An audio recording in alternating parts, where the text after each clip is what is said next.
The future of fair voting rights hangs in the balance as the Supreme Court prepares to make a decision that could fundamentally alter the landscape of American democracy.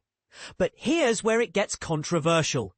The court, with its conservative majority, is set to deliberate on whether to dismantle a crucial provision of the Voting Rights Act, a law that has been a cornerstone of protecting minority voters since 1965.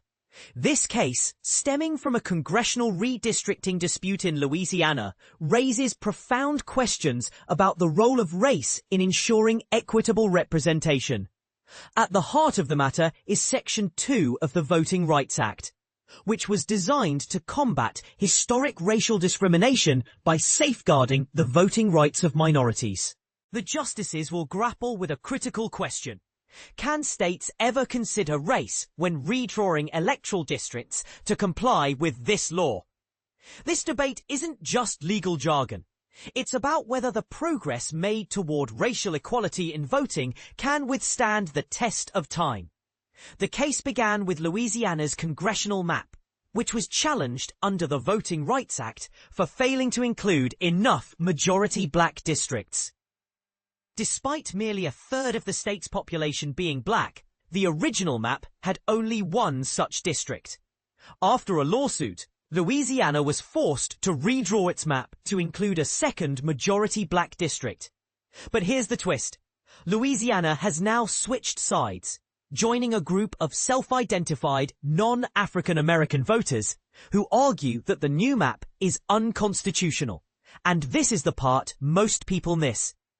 The Trump administration has also backed this position, adding another layer of political complexity to the case. What makes this case even more high stakes is the Supreme Court's decision to expand its scope. Initially, the court heard arguments on narrower legal issues earlier this year. But in a rare move, it asked the parties to re-argue the case in June, focusing on a broader constitutional question. Does drawing majority black districts violate the 14th and 15th Amendments, which were enacted after the Civil War to ensure equal rights, including voting rights, for all citizens? Conservatives argue that these amendments demand a colorblind approach, prohibiting any consideration of race. This interpretation isn't new. The Supreme Court embraced it in its 2023 ruling that ended race-based affirmative action in college admissions. But is this truly the intent of the Constitution? Or does it undermine the very protections these amendments were meant to provide?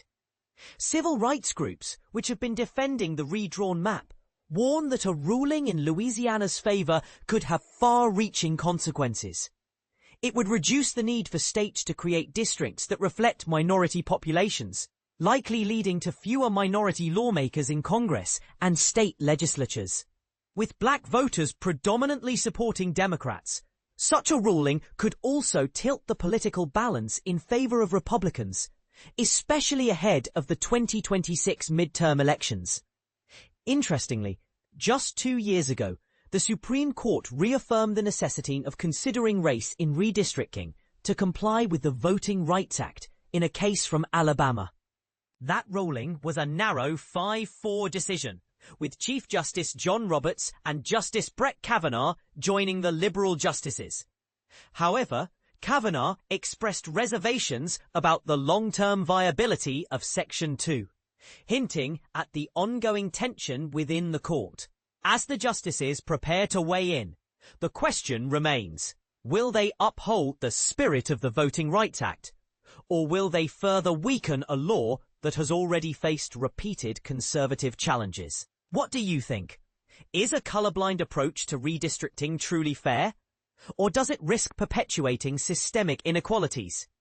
Share your thoughts in the comments. This is a conversation that affects us all.